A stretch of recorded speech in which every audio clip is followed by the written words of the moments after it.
Hello, everybody. My name is Kristen Reichman with Oversight Systems. Thank you so much for joining us today on this webinar. It is Best Practices for Mitigating Financial Risk in Your P-Card Program.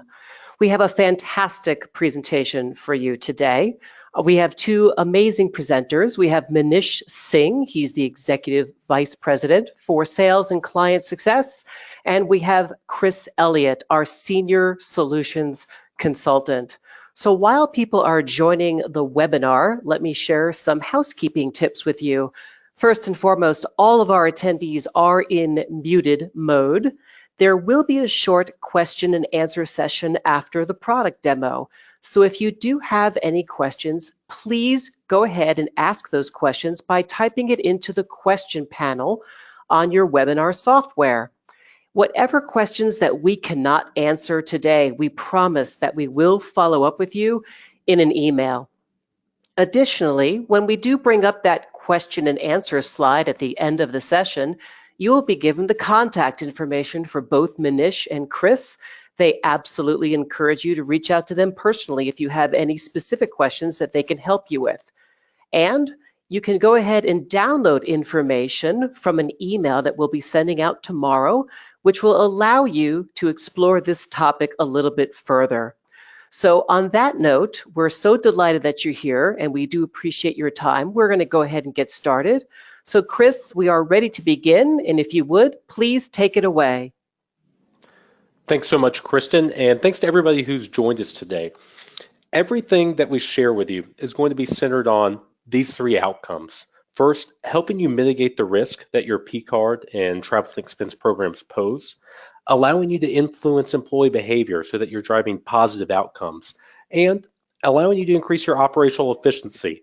And I'd highlight the third, as it really does no good if we achieve the first two and increase the workload on your team. What we want to do is make your lives easier and allow you to achieve better outcomes. So with that, I normally start with this Henry Ford quote, which was, if I asked people what they wanted, they would have said faster horses. Now, relevant to today's conversation, because we're going to talk to you about how to leverage technology, not just to simply automate your current process and make it go faster, but how to actually transform your process so that it goes faster while delivering on better outcomes, specifically the ones that we just saw on the previous slide.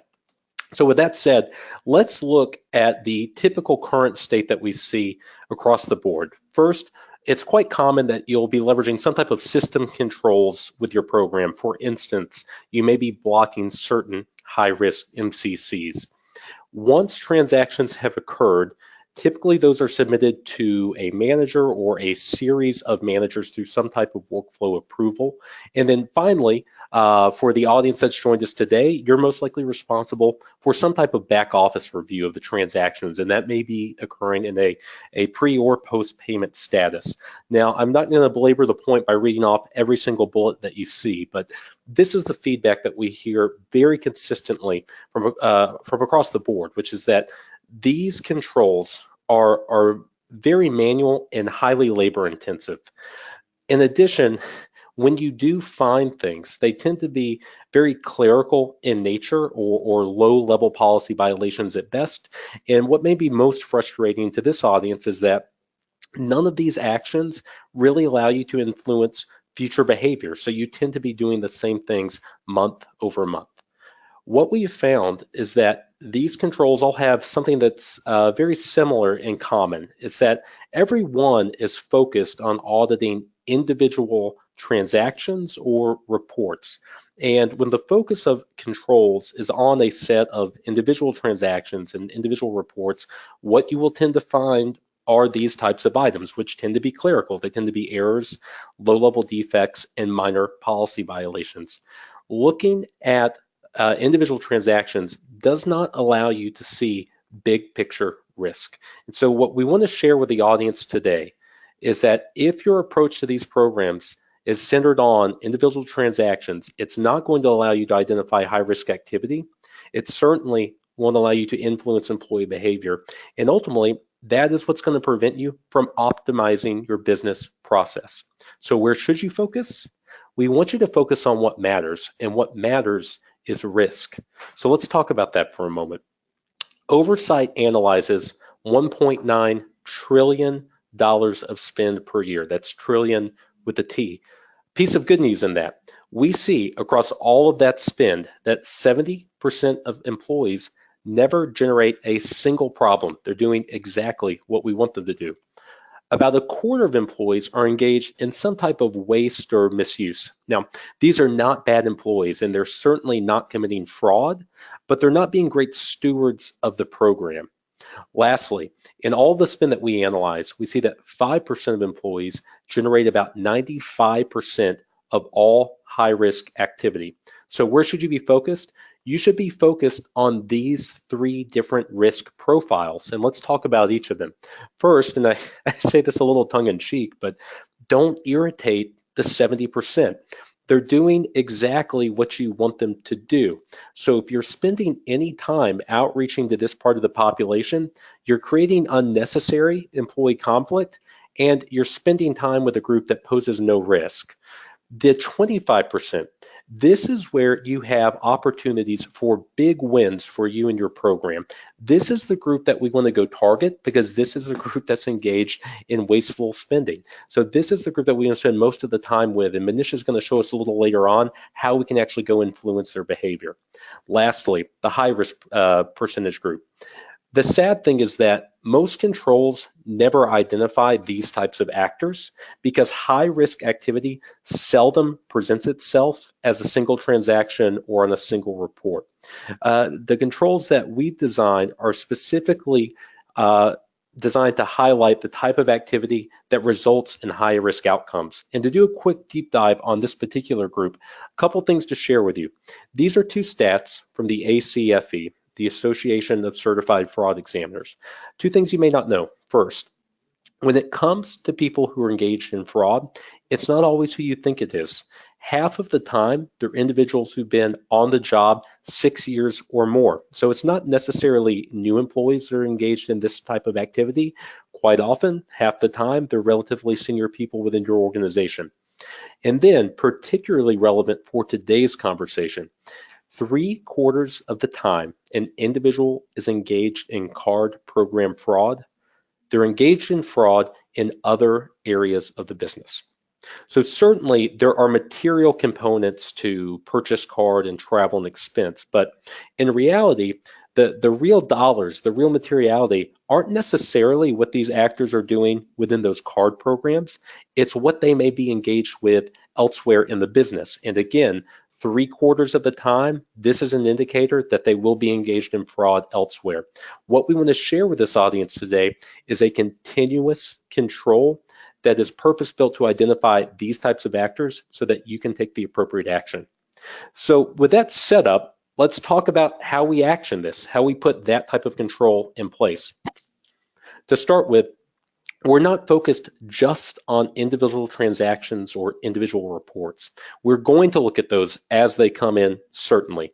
As a matter of fact, we're going to look at every single transaction and every single report. But more than that, we're going to compare those purchases against every single transaction that particular cardholder has ever submitted previously, so that we're not just looking at potential violations within the most recent spend, we're also looking for patterns of behavior over time. And then we will analyze that individual cardholder against every other cardholder within your program. So what this means is that literally every transaction is viewed as a standalone within a report against all time for the cardholder, and then finally against every other cardholder within the program.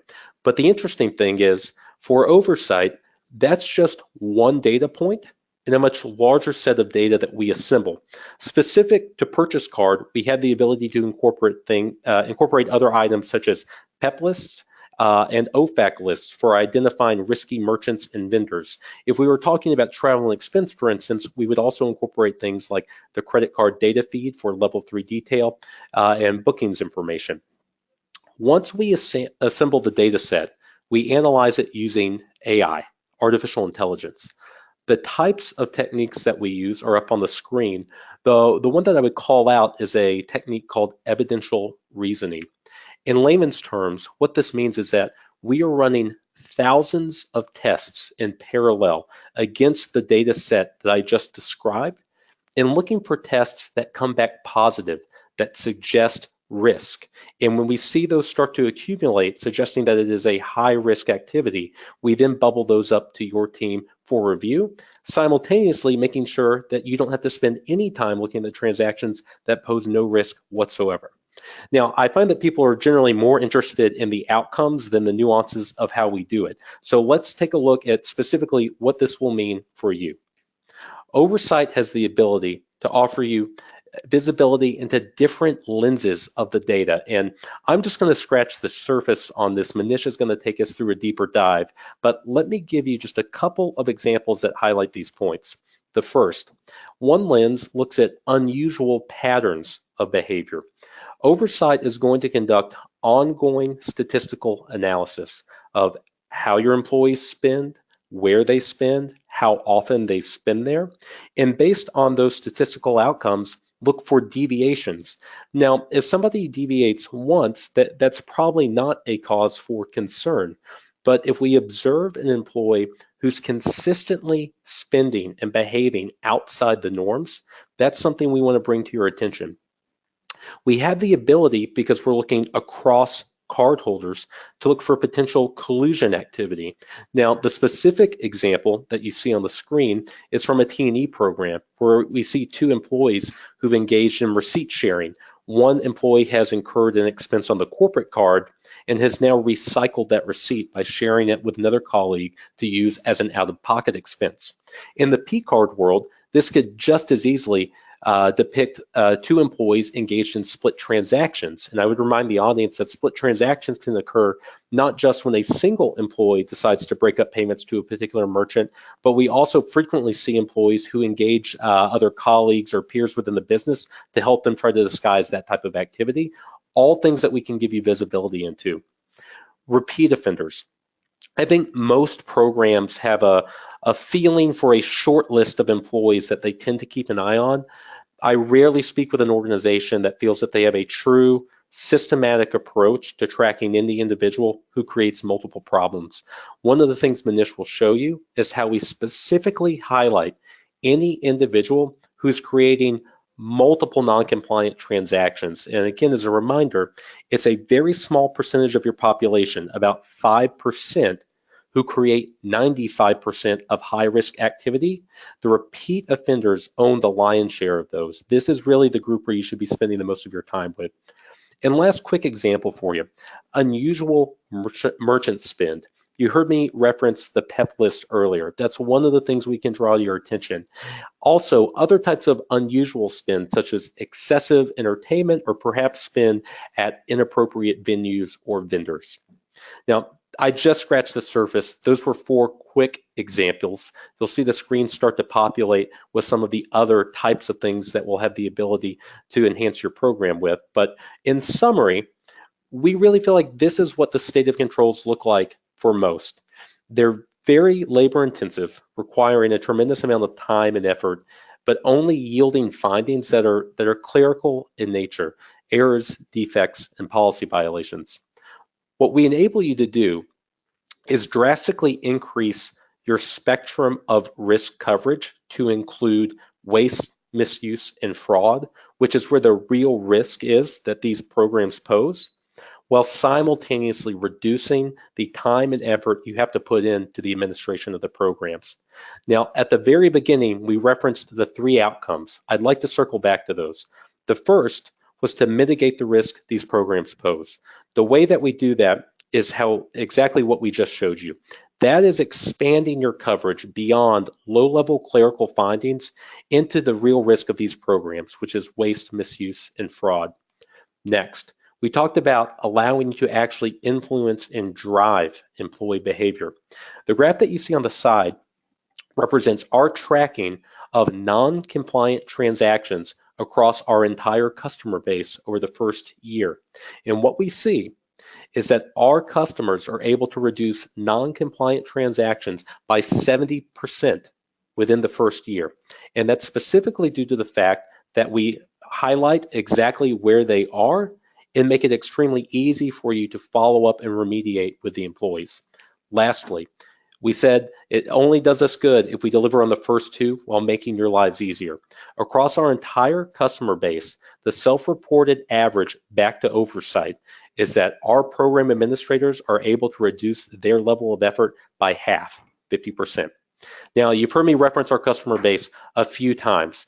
This is a marquee logo slide for you to take a quick look at. I'd share that Oversight's been doing this for 15 years at this point.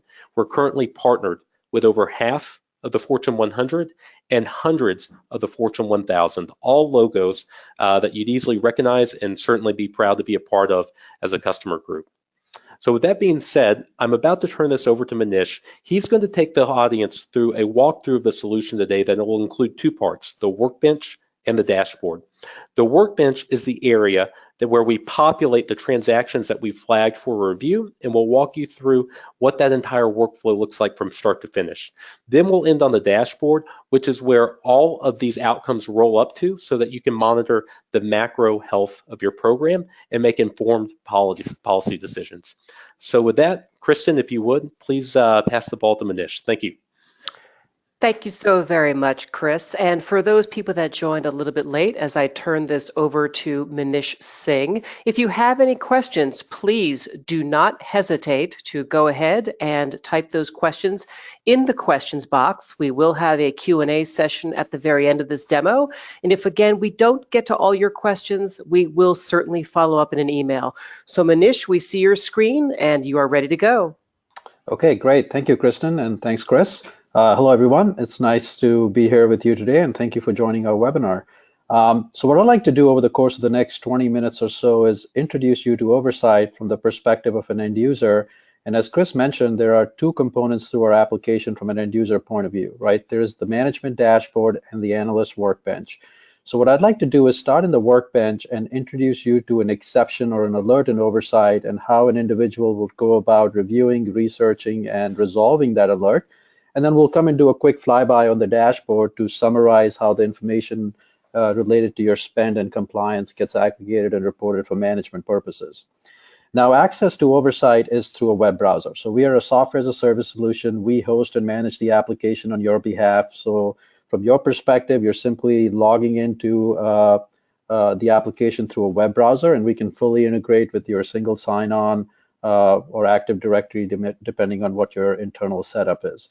So when you log into the system, you can see the different projects that have been set up for you, whether it's related to your P-card program or related to your T&E program, and with a link to the workbench and the dashboard. So when you click on the workbench, for instance, it launches you into the workbench application, which is, again, the application where you would log in to review, research, and action the findings. Now, what you'll find in the system is that there is a navigation pane here on the left-hand side that allows you to interact in the system. And Profiles is a component of our application that you would typically start out in. And the idea behind Profiles is that we've done all this rich analysis for you in an automated fashion behind the scenes. So now how do we bring all that information and package it up in a way that when an end user is logging in, they can focus in very easily on the highest risk findings, the highest risk employees with just one click, right? So an example of a profile that we have here is what we call My Repeat Offenders. The idea behind this profile is to give you easy access to individuals that have had new violations detected for them, but these are individuals based on how you've resolved their previous findings. They're confirmed true positives, right? So they become a repeat offender now when a new finding surfaces up for these same individuals, right? So the idea is how do you very easily identify your highest risk actors? And as Chris mentioned, that 5% of the population is probably part of your repeat offender population. So that's why you want to start out by looking at new exceptions for repeat offenders before you start targeting the general population, which is what we have under the open exception profile. Now, you'll find in general that the look and feel of our system is very similar to an email application like Outlook. So, we have like an inbox-like setting on the top portion and more details at the bottom. But what I can also do is simply double-click on any of the alerts down below and open them in a new window to look at the details with more screen real estate. So it turns out that we already know that Alan DeMio, in this case, is an individual that is a repeat offender, but there's a new exception that's been now identified by the system for this individual. So just to orient you with what an alert and oversight looks like, in every exception or alert, we have these three tabs. And the intent behind the summary tab is to provide you with a clear, concise, plain language description of the finding, right? So the idea is that you don't have to comb through a lot of data elements in a report, but by just reading this plain language, you have a really good understanding of why is this an issue, and you're ready to take action. So for us, it's all about making sure that you're focusing your time and effort on making decisions and taking action on the findings and not having to worry about how to detect issues. The other thing that Chris mentioned in the presentation earlier is that our platform is built on an artificial intelligence technique that's called evidential reasoning. And what that really means is that we are running hundreds of these weighted tests in parallel to draw risk-ranked conclusions, right? So this is an example of one of the different types of tests that we are running, right? So the name of the test is called fraud risk. And down below, you can see precisely in the form of these underlying indicators or the different tests that make up this business rule that generated this particular alert, right? And each of these underlying tests that are running in parallel are weighted, and depending upon the test that triggered, there's a score or a confidence level that gets assigned to that exception, right? So just to kind of walk through this one simple example, and this is related to a travel and expense related transaction that surfaced up where Oversight identified that the transaction was against a high-risk spend category, jewelry stores, and was against a merchant, Tiffany & Company. Now, most people know what Tiffany & Company is, but if you're not familiar with it, it's a jewelry store. You can click on it, and the system will do a quick Google search for you, so you can very easily investigate the merchant, right? So again, it's all about these little things that save time and efficiency in the review process. And then down below in the form of indicators, you can see that the transaction was against a high-risk spend category, but it also happened on a weekend. But more importantly, what we've done is we've benchmarked this particular transaction against the population, and we've found that it's not normal for employees within your organization to make jewelry purchases. But what's even more abnormal is that once we do identify those rare instances of jewelry purchase, it's very abnormal that somebody classifies that as a hotel stay, right? So we're saying expense appears to be misclassified. And again, these are some statistical analysis that are happening on the fly in the system to very precisely help you understand and give you feedback on why this is unusual, right? So if you think about it, there are the fact that it's a high-risk spend category, and you get to define in the system what is a high-risk spend category for you given your risk preferences and practices. But then the system is giving you feedback on top of that as well to say, hey, it happened on a weekend, so the timing seems unusual. It's a rare occurrence based on the fact that statistically it's not something that we see happening as a typical occurrence. And then lastly, the combination of a jewelry purchase and a hotel stay is a rare combination in your data. And for those reasons, this makes it even more abnormal, right? And each of these indicators, as I said, is weighted, and the weightages are aggregated in this risk ranking called confidence. So in here, we can highlight to you with high confidence that Oversight has detected an issue that is worthy of further review. Every exception will have a dollar amount associated with it. In this case, it's the dollar amount of the transaction that's been flagged. I'll show you some examples where we're looking at patterns and other lenses where the impact is really the total of all the transactions that participated in generating that alert. And then lastly, there is priority, which is a function of confidence and impact taken together. So higher the confidence, higher the impact, higher the priority. And these are all attributes that you can sort on, you can filter on, you can assign exceptions on to, again, make sure that you're focusing on the highest risk issues that pose the biggest risk to you within your organization, and you go about researching those issues in that manner. Now, in a lot of cases, just by looking at this plain language description, an end user is ready to take action in terms of, and the action typically is like, hey, let me send an email out to this employee asking them to provide some additional information on what is happening, or perhaps escalate it in this particular case, given that this employee is a repeat offender, right? So there are different forms of action that you can take, and all of that is governed through the system, right? So when you click on this icon that says, let me send an email or communicate about this finding to someone else in the organization, the system will prompt you with some predefined email templates, right? And you can have as many email templates, and you can configure the the verbiage on these email templates to be more specific to your communication policies and so on.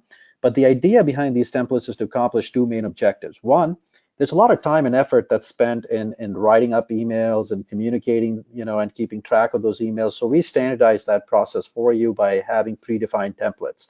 And the other major advantage is that you now have, again, a standard way in terms of how you communicate around these findings within your organization, right? To ensure consistency. And there are different forms of templates, as I mentioned earlier. There's a simple policy reminder template if it is for an employee that has had a first-time minor infraction.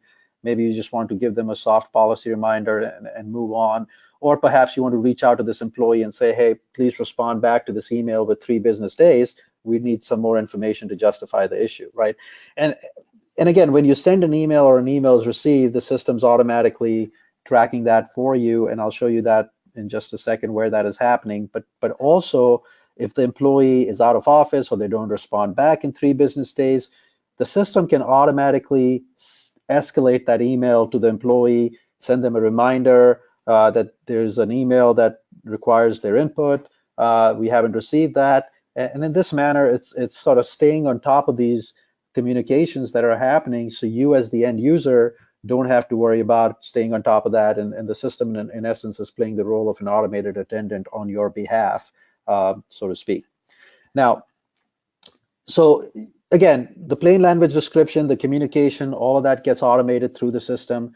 In some cases, you may want to actually do some more investigation on this employee as well. The fact that that this employee has had previous issues that have been confirmed as findings, maybe it's time to drill into some of the relevant transaction details and understand some more details around why this is an issue or why was this flagged, right? So in Oversight, what we do is we very simply package up all the relevant information you need in one place so that you don't have to flip through multiple screens and multiple systems and piece all the information together. Again, it's all about making it more efficient for you to draw an effective conclusion, right? So for instance, what we'll show you is here's the card transaction. Here's all the other expense report lines in that expense report, so you have the context of what was happening as part of that trip. The expense report line specifically where this transaction was applied.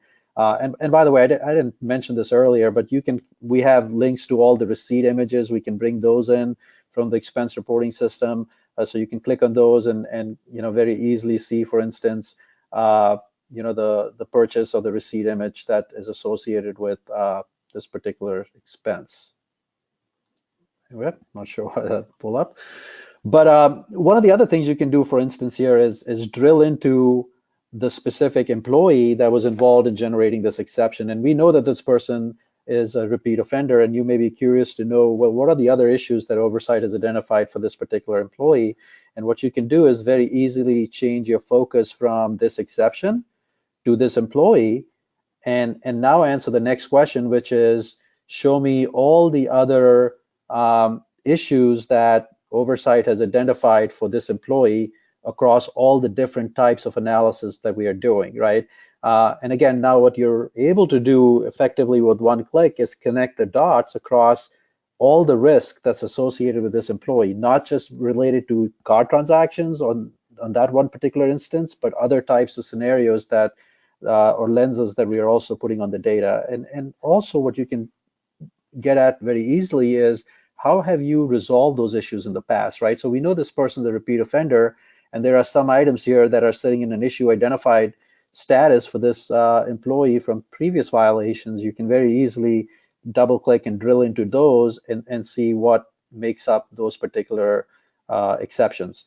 So the last thing I want to point out here on this screen is, just like how we score our exceptions, we're also scoring employees that with a risk score of confidence and priority. And not all repeat offenders are created equal. There are definitely some shades of gray, and the way we go about reviewing in aggregate the findings and how you're actioning those findings and taking that into account and assigning us a priority and a confidence to each employee as well as part of their risk profile. Okay, lastly, let's talk about how you close out an exception in Oversight. So very easily, you can come in here once you've done your research, you've communicated with the employee, you can change the status of an exception to say, hey, let me go ahead and mark it as an issue identified, and then select an appropriate reason code. And these are very important because I'll show you in a minute in the dashboard how all this information gets aggregated and reported for management purposes. Because anytime you want to do any kind of process improvement or optimize the business process, you want to focus on where the breakdowns are happening, right? So these reason codes will help you understand in aggregates the root causes as to why things are being flagged as issues that you're confirming, and look to see how you can drive some effective change management to improve the process. And then lastly, Oversight maintains an untamperable audit log that keeps track of any changes that you make to an exception. So if a status changes, if an owner changes, if you type in a note, you attach a document, an email is sent or received, all of that is automatically captured in this untamperable audit log in one place. So you have all the information you need to very easily present to internal or external parties in terms of how you went about adjudicating an issue or a case related to an employee. Very essential for internal and external audit purposes. So one question that we typically get from customers is, hey, this is great, but what if this particular employee happened to be in a department where it's their job to make this type of purchase, right? And this may not be the best example to show this, but let's assume that this individual works in HR and they're making a retirement present purchase for someone in the company, and they are typically going to be making these types of purchases, and it's never really going to be risky. So the question here becomes, how does the system learn that this is okay and not to generate this type of issue for this employee going forward, but continue to monitor others? And in Oversight, what you can do very easily with one click is train the system, right? So you can come in here and say, hey, when an exception for this employee in this spend category shows up, then don't generate this type of issue going forward, right? So what you're essentially educating the system about is that this type of spend for this employee is perfectly acceptable. Or you could even narrow it down to saying, hey, when this employee makes a purchase at Tiffany and Company, again, not the best example, but you can set an exclusion that says, hey, I don't want to generate this type of issue because this is one of our preferred suppliers, for instance, right? You can set this type of exclusion not just at the employee level, but at their department level, at the merchant level, at the spend category level. And it will only impact this business rule, but it will continue to monitor for other cases, right? So if it's a duplicate expense, for instance, you still want it to be flagged. But however, for this purposes, it may be okay. So again, the idea here is by calibrating the parameter settings and the system giving you some statistical analysis and feedback on the risk, and then you coming in here and further giving input to the system in terms of how to make some exclusions, gets you in a place where you are focusing entirely on risk and again, making decisions and taking action on those findings. So I wanted to take one example and quickly walk you through a day in the life of a user and how they would go about reviewing findings in the system. And I want to pivot and share with you some examples of different lenses that we can put on the data to help identify risk for you. And Chris shared some of those in the presentation earlier today. And strictly for the purposes of this demonstration, I'm going to focus on card-related transaction spend. So another example that I want to highlight on the purchasing card front, very similar to T&E, is what we call a risk, where we're looking not just at an individual transaction in a high-risk spend category, but also looking to see if there's a pattern of that kind of spend associated with this employee, right? So in this particular case, we were saying, hey, there was a transaction at Kate Spade that's typically a high-risk transaction, but it turns out that this employee has had 7 other such purchases totaling $10,000 in the last 30 days. And this particular transaction happened on a weekend. So what you can do very easily is, again, change your focus and look at the pattern of where this is happening, right? So looking at all those different 10 transactions in the last 30 days, the system will present that to you, so you can very easily understand not just that the fact there was an individual high-risk transaction, but there's a pattern here that seems to be abnormal as well. Okay, so moving on here, the next category that I would like to highlight is around what we call medium and low risk spend categories, where it's okay for somebody to go to a grocery store and make a purchase. However, if they have a pattern of going to a grocery store, say every other day on weekends excessively, then it becomes risky, and you probably want to be aware of that, right? So again, in a traditional audit approach, you may be following up with an employee about one purchase in one instance of them going to a grocery store, and then again in another instance. But the power of patterns is that you can have one conversation with this employee about a series of abnormal purchases given the high frequency, high dollars that they're making in a certain spend category that doesn't fit the norm because other employees are not making that type of purchase. And now you've cut down the time and effort in way more than half in having the conversation about the pattern rather than individual transactions. But more importantly, you will have a better outcome in terms of influencing their behavior and preventing waste going forward than you would have if you were just talking about one-off transactions at a point in time. Another example, very popular in P-card, is around split transactions. Again, a concept that we're all very familiar with. Every transaction, every corporate card has a single transaction limit associated with it.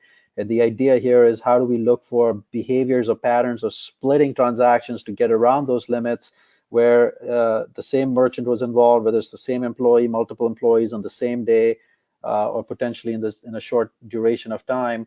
How do you identify that behavior? And again, with Oversight, we're highlighting there was one transaction that was part of a chain of transactions. The limit of the card is 5,000, and these are just below the limit, and they have very similar amounts. And again, we get really, really granular with our indicators in helping you understand precisely what the risk is in this particular situation. And then lastly, another dimension of risk is looking at that level 3 data, right? So focusing in on keywords, for instance, and looking at not just the level 2 data, but also the level 3 data, and identifying where, based on the items that were charged as part of the main card swipe, you can start doing some analysis on those as well to see where the risk is. And again, of course, we all understand that level 3 data is at the merchant's discretion. However, we are seeing more and more merchants releasing level 3 data, Amazon being one of them. So there's just a lot of rich information here that's available to mine as well, and identify risk. So I think this gives you a good sense of the different types of risk that our system is capable of highlighting for you. Again, going all the way from individual high-risk transactions and how they were classified, to looking at patterns of non-compliance, splitting of transactions, keywords, inappropriate venues. We have a database of inappropriate venues that we can scan against your card transactions based on addresses. So again, at the end of the day, the breadth and depth of coverage that you will get with Oversight will allow you to very easily make sure that there's compliance within your program. And in a lot of cases with our customers, particularly with P-card programs, they've been able to successfully grow their P-card programs tenfolds within a couple of years, and maximize rebates and lower their cost of procurement as a result of moving a lot of those high volume, lower dollar transactions from the PO-based processing front to the purchase cards. Okay, the last thing I want to do here quickly is flip through the management dashboard, right? So we've talked about the workbench and how you would go about reviewing, researching, and resolving the findings. But then it's a matter of, well, how does all this information gets aggregated and reported for management purposes, right? So how do you help me see the forest from the trees, right?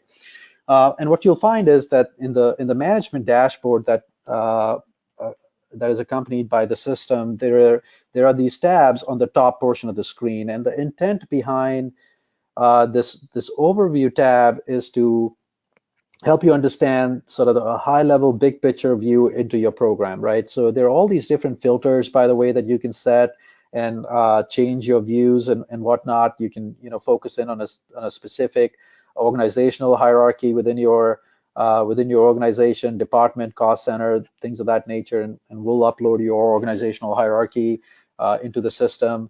You can adjust some transaction date filters. You can select a card program, whether it's T&E, P card, or you could get both. You could get visibility across card programs. across risk, across countries. So again, a lot of different ways to slice and dice this data. And what we're highlighting for you at a headline level is, what was your total spend based upon the filters you've selected, your findings, and your exception rate, right? It's typical for oversight clients to see an exception rate of anywhere between 1% to 5% when they go live with the system. And ultimately, we have this concept of a benchmark score, which is very similar to a credit score, right? So the idea is the closer you are to 850, the more effective you are in enforcing policies and influencing behavior. And generally, anything over 700, you're doing a really good job. Over 600, there's probably some opportunities to improve. So it just kind of helps you understand your risk as it relates to performance. And then from a spend visibility point of view, we provide you with a lot of different ways to report on just spend, and then we'll talk about compliance in a minute. But from a spend point of view, you can see, based on where the merchants are located, how the employees are spending money on the corporate card. So for instance, you can see, $475,000 was spent in California compared to, $2,000 in North Dakota, and so on. So you can get some pretty granular level visibility. You can adjust your date filters and say, hey, within a month, I want to see how that spend is aggregating and distributing geographically. Or for that matter, how does the spend aggregate and distribute organizationally, right, across my different business units, cost centers, departments, things of that nature. And what we also do is show you the spend, but more importantly, the risk as well, side by side. So for instance, I can see here that, hey, Region 7 makes up not that much of my spend, but it definitely makes up a lot of the risk that is surfacing up within the organization. And then I can click and drill in and look at, for instance, the details related to the individual departments, cost centers, all the way down to the employees. You can also look at the different exception rates across all the different regions. It's a normalized way to track compliance. And then we have all these other tabs on the top portion that allows you to go in much more details around the specific areas of interest. So whether it's around out-of-pocket to card spend, or for that matter, you want to look to see who your top employees are in terms of spend and top employees in terms of compliance breakdowns. And again, there's a lot of drilling you can do here. You can click on an employee name and see how they've been expensing their transactions across different spend categories, how their spend has been trending over time, as well as, for instance, where there have been compliance breakdowns. You can export these views in a lot of different file formats, and these views can also automatically be emailed to different stakeholders within your organization, so they don't need to come to a dashboard and log in to consume the results.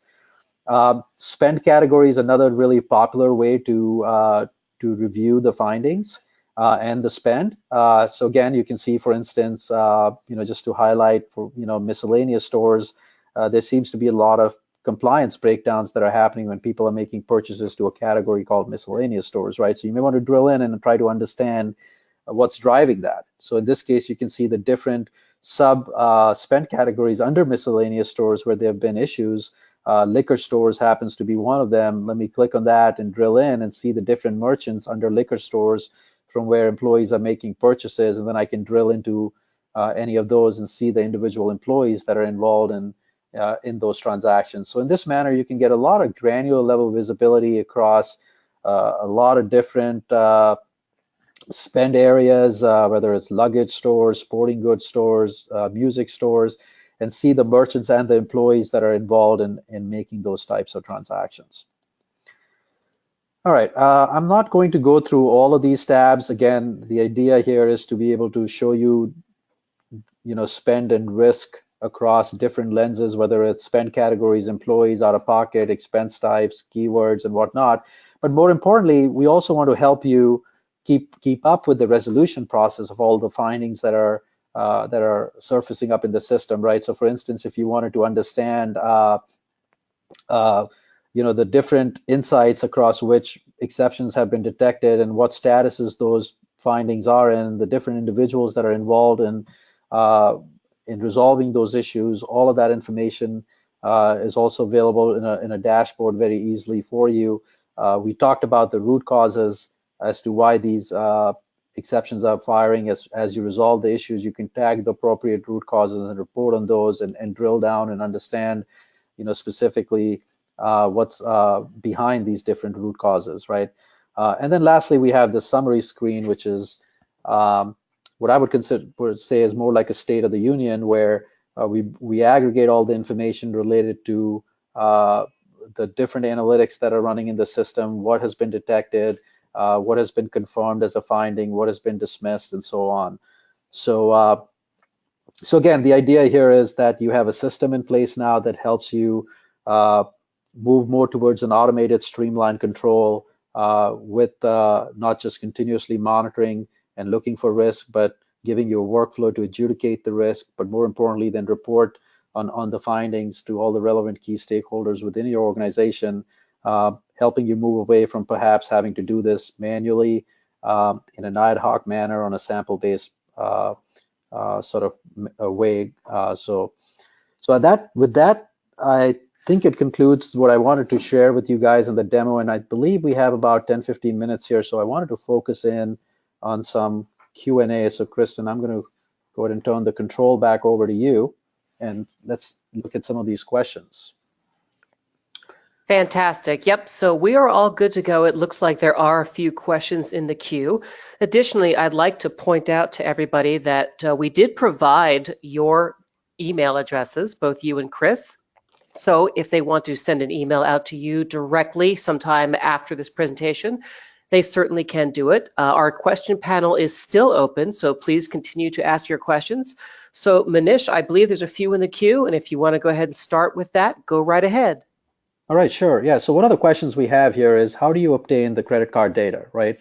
So great question. So with Oversight, we have relationships and integrations with most of the providers out there, and we're used to obtaining data directly from the provider. As far as the customer level of effort is concerned, the involvement is minimal in terms of just creating the connection. And then typically we would get the data directly from the card provider in the Visa format or the MasterCard format or the Amex format, and they will be sending the data directly to Oversight. As far as expense systems are concerned, we have integrations with most of the commercial systems out there. Concur, for example, and Oversight have a long-lasting partnership. We are able to very easily connect into Concur and pull the data across without any involvement from the customer end. So again, the idea here is to streamline data acquisition, and the analysis, and make it all automated behind the scenes. So again, from your perspective, you're just simply consuming the results. Now, you do have the option to supplement data to Oversight outside of your expense management system and card transactions. A number of our customers will also send us data feeds around their organizational hierarchy and other preferred supplier lists and things of that nature that they want us to include in the analysis, and we can certainly incorporate that as well. Okay, so the next question we have here is, how much internal IT support is required? So here I would say that, again, given that the data integration piece is fairly hands-off as far as your internal IT is concerned, there's not a whole lot help needed from them in that regard. Now, as I mentioned earlier, if you did want to supplement any data feeds on your own, then there would be some involvement from that perspective. But outside of that, we find that typically if you want to integrate your single sign-on, there's some involvement there. We need to work with your IT team. Again, it's minimal, but it requires input from your IT team. And then of course, if you're setting up a mailbox email mailbox that you want us to use when communicating through the system with employees, then that would require to be set up as well. But outside of that, there's not a whole lot of heavy lifting required by IT to get this project going. One other question we have here is, how does pricing work? I'll turn that over to you, Chris, if you want to go ahead and take this one. Sure, happy to. So I'd start here just to level set. I'm sure you've picked on picked up on it by now, but Oversight is a SaaS provider, software as a service. So first, the way that you partner with us is by subscribing. Everything that we do is minimum of an annual subscription to our service. What drives pricing? First would be which program are we supporting? You've heard us reference several just on this call, such as travel and expense, purchase card. If you don't know, Oversight is built for enterprise risk analysis, and we can support virtually any financial spend program you have. So that might look like T&E, P-card, procure to pay, accounts payable. So first would just be, what are we supporting? We'll go with P-card as a program. And then the primary driver would be the number of transactions within that program. So for example, with P-card, we'd look at how many annual card swipes do you have? With travel and expense, we tend to look at number of expense reports. And then based on those volumes, that's what drives your annual subscription fee. Just so I don't leave you totally empty-handed, just to give the audience a general range. If I looked at the purchase card customers within Oversight's install base, some of our smallest purchase card customers are subscribing to our service for as little as a couple $1,000s a month. Oversight's largest enterprise purchase card customers are subscribing for upwards of $20,000 per month. So it is a pretty wide span, but again, driven primarily off of the program we're supporting, the volumes within that program, and then lastly, you do have some options as a customer as to the depth of analysis that we're running. But those tend to be the key drivers in the way that you'd partner with us. Okay, great. Thank you, Chris. Another question that came through here is, can you detect duplicate payments? Definitely. So, we can look across programs as well. So for instance, looking at P-card versus T&E out-of-pocket dupes, or looking at a T&E swipe and out-of-pocket, or just doing out-of-pocket duplicates. We can also look for P-cards and accounts payable invoices, and looking at dupes across those areas. We had an interesting fraud finding that we detected for one of our customers not too long ago, where an employee had actually set up a fictitious vendor that had a name very similar to one of their preferred suppliers, and the preferred supplier would send them an invoice, and what they would do is, what this employee was doing was she was paying herself using the P card when she paid the fictitious merchant that she had set up, and then she would turn around and submit that invoice to accounts payable to go ahead and pay through the AP process. And our system flagged it as a duplicate, obviously, and looking across those programs, and those silos may or may not be communicating today in your organization. And clearly, when they investigated it, and they found out that, well, the merchant really wasn't paid twice. Some other merchant got paid here, and then that's how they uncovered this potential fraud. But tremendous coverage around duplicates. And just within, as Chris mentioned, we have a procure to pay module. So just looking at accounts payable invoices and doing duplicate analysis just within that can be certainly a big area of ROI in terms of preventing cash leakage. Okay, the next question here is, can your audit go deeper when merchant provides line item detail? And I think we touched on that a little bit in the demo, so that may have been a question that came up prior to me getting to that example. But certainly we look at the level 3 data as well, and can analyze the line item details that are coming across.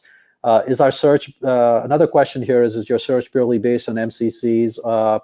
Because merchants can misclassify themselves and based on MCCs. That is absolutely the case, and merchants can misclassify themselves.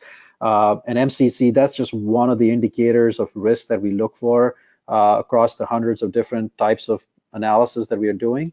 But clearly the inappropriate venue is a good example of that, because any adult entertainment establishment, they're going to classify themselves as a restaurant or some other merchant category, and again, the way we go about doing that type of analysis is not so much focusing on just their names, because they change their names frequently too, but focusing on their addresses, right? Because they can't change their address, and we have a database of all the addresses of these establishments that we can cross-reference against your data and see if there is any potential activity of that nature that is occurring. So again, the MCC piece of it is one